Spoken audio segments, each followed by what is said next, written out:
Ito lang ang mga sangkap.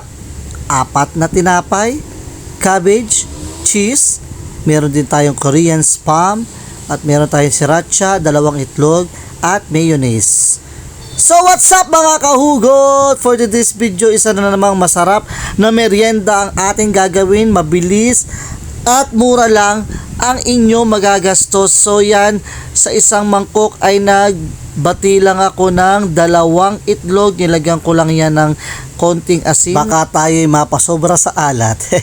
So yan, babatiin nyo lang yan. At kapag nabatiin nyo na yan, ay magpapainit na tayo dyan ng kawali at hayaan lang natin maluto ang ating binating itlog. So syempre, maglalagay tayo sa kawali ng mantika at ilalagay na natin dyan ang ating binating itlog. So ayan, ibuhos nyo lang lahat dyan ng binating itlog at pag alam nyong luto na yung ilalim ay baliktarin nyo lang at goods na yan, pwede nyo nang hanguin sa kawali. So kapag ganyan na nga itsura ay luto na yan, hanguin mo na at baka masunog pa ay masapok ka pa ng iyong asawa.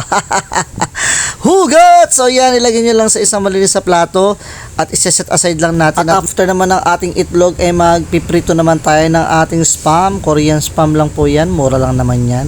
So mabibili nyo lang yan kahit saan tindahan. At pagluto na yung ilalim ay babalik na rin lang naman natin yung isa-isa at hayaan natin maluto naman yung kabilang side. At kapag luto na ang ating spam ay ihahanguin na natin at iseset aside natin. Maraming salamat sa mga kahugot natin na patuloy na sumusuporta sa ating video. At sa mga gusto magpa-shoutout dyan, mag-comment lang kayo or mag-PM sa ating page. At i-comment mo naman kung taga saan ka para alam ko kung saan umabot ang ating video. So after natin mahango ng spam ay sa kawali na rin tayo magtutoast habang mainit pa.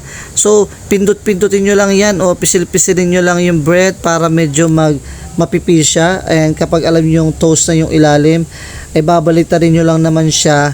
At kapag ka-toast na siya sa magkabilang side ay goods na yan. Pwede nyo nang hanguin. At pwede nyo nang ilagay ang lahat ng ating mga naluto sa loob ng tinapay. So yan ha mga kahugot, madali nyo lang naman masusundan ang video. Madali nyo lang maluluto yan. So basic na basic lang sa inyo yan.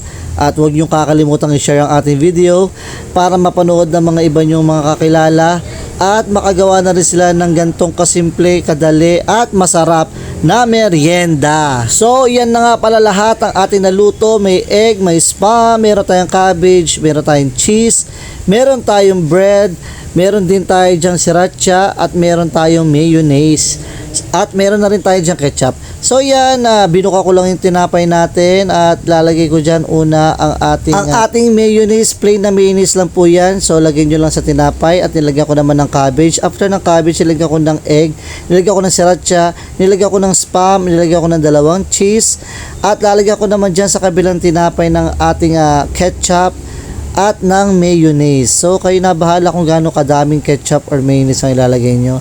So konti lang naman kasi ako maglagay niya kasi ayoko na medyo messy yung tumutulo. So yan, nilagay ko ng ketchup and mayonnaise and after nyan ay okay na yan. Goods na at tikiman time na!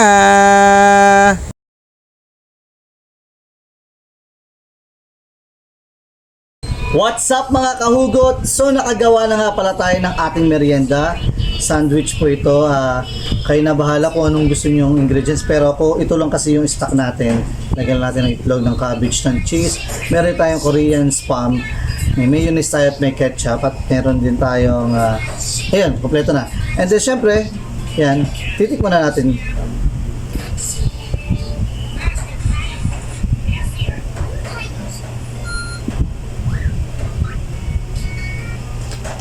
Masarap. Try nyo na to, hindi siya naman gano'ng kamahal ang mga ingredients. So subukan nyo na, pakashare na rin ng video. Salamat.